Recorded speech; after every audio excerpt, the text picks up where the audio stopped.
Praise the Lord everyone. सभी को जय मसीह की।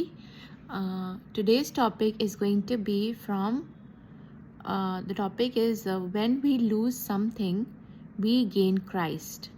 आज का विषय है हम जब कुछ खोते हैं हम यीशु को पाते हैं।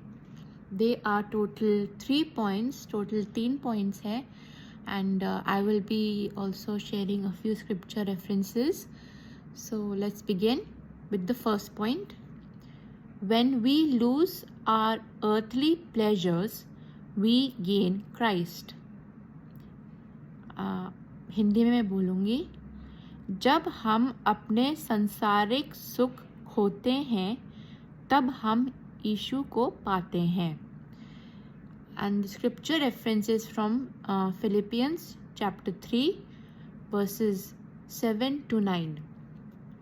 It says, I once thought these things were valuable, but now I consider them worthless because of what Christ has done.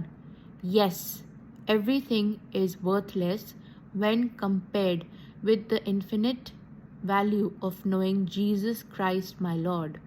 For his sake I have discarded everything else, counting it all as garbage, so that I could gain Christ and become one with him. Hindi में फिलिपियों उसका 3 7 से 9। परंतु जो बातें मेरे लाभ की थी उन्हीं को मैंने मसीह के कारण हानि समझ लिया है, वरन मैं अपने प्रभु मसीह यीशु की पहचान की उत्तमता के कारण सब बातों को हानि समझता हूँ, जिसके कारण मैंने सब वस्तुओं की हानि उठाई और उन्हें कूड़ा समझा हूँ, जिससे मैं मसीह को प्राप्त करूं और उनमें पाया जाऊं। The second point is worldly treasures do not matter, Christ does matter. The scripture reference is Matthew chapter 6 verses 24 to 27.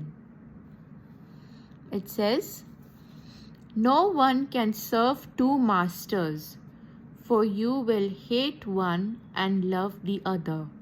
You will be devoted to one and despise the other.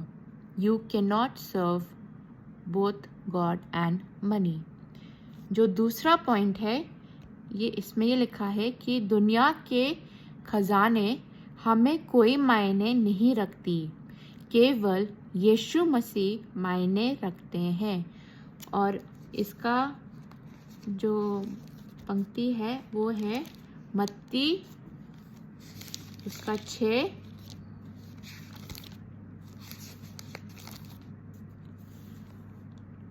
24 से 27। कोई मनुष्य 2 स्वामियों की सेवा नहीं कर सकता, क्योंकि वे एक से बैर और दूसरे से प्रेम रखेगा, या एक से मिला रहेगा और दूसरे को तुच्छ जानेगा। तुम परमेश्वर और धन दोनों की सेवा नहीं कर सकते।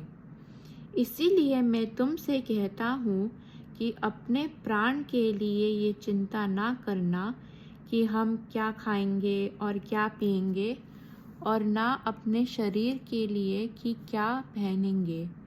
क्या प्राण भोजन से और शरीर वस्त्र से बढ़कर नहीं?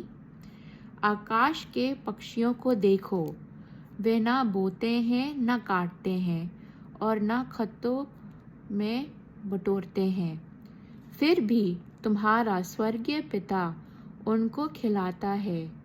क्या तुम उनसे अधिक मूल्य नहीं रखते?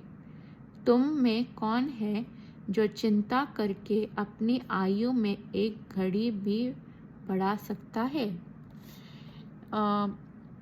So verses 25 to 27 it says, That is why I tell you not to worry about everyday life, whether you have enough food and drink or enough clothes to wear. Isn't life more than food and your body more than clothing?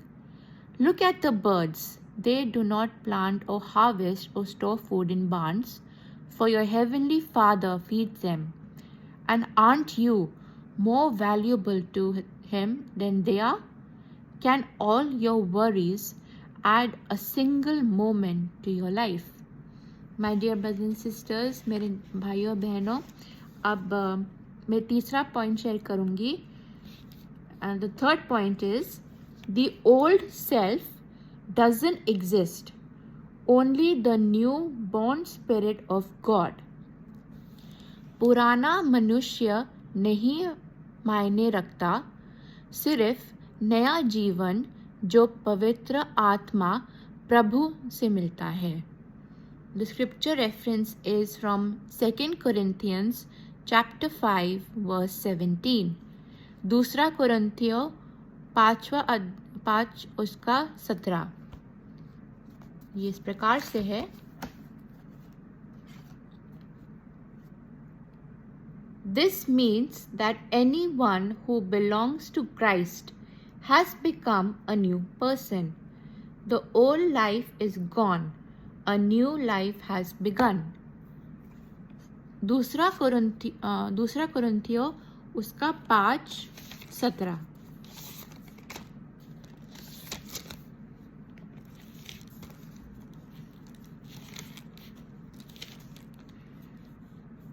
दूसरा कुरिन्थियों 5:17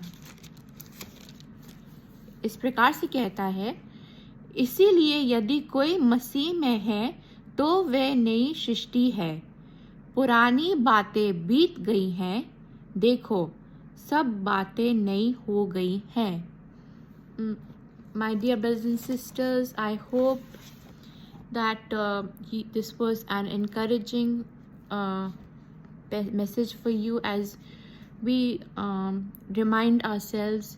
मेरे प्यारे भाइयों बहनों, जिस मुझे उम्मीद है कि ये वचन आपको आशीष दे और जो हम लोगों को याद रखना है कि ये सब चीज़ें जो हैं दुनिया में हमें जो कुछ वक्त के लिए खुशी देती है, उन सब का कोई मूल्य नहीं है, क्योंकि अंत में यीशु मसीह ही है जिनसे हमें सच्ची शांति और एक जीवन देखने को मिलेगा. My dear brothers and sisters, I hope that as these points and the word I hope it has been encouragement for you, and I pray and I hope that every day that we will get reminded that the world which offers us things, it does not matter at all, because these are all temporary things, and we should only look for the future which God has for us, which Jesus has for us. So before closing, I have one question for you. जाने से पहले मेरा एक प्रश्न है आप सबसे.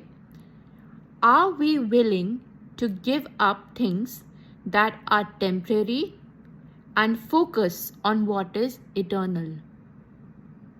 प्रश्न ये है, क्या हम सामयिक चीज़ों को छोड़ सकते हैं ताकि हमें अनंत जीवन मिल सके? My dear brothers and sisters, let us remain in God's presence. Let us remain to understand His nature of who He is. And once we know Christ, once we know who He is in our personal life, it will change us. It will change us to a level which is beyond human understanding. मेरे प्यारे भाई और बहनों, मैं उम्मीद करती हूँ कि जिससे हम इस दुनिया में हैं, दुनिया में जो भी चीज़ें हैं वो मायने बिल्कुल ना रखें, क्योंकि हम जानते हैं कि जब हम प्रभु यीशु को जब पाते हैं, उनमें एक अलग सा ही नेचर या स्वभाव होता है, और क्योंकि उसी स्वभाव हमें जब मिलता है हम अलग हो जाते हैं। तो I hope and I pray that this was an encouragement for you and I hope that you will be blessed. So God bless you all and मुझे उम्मीद है कि आपको बहुत आशीष मिली इन वचन से और इन पॉइंट्स से।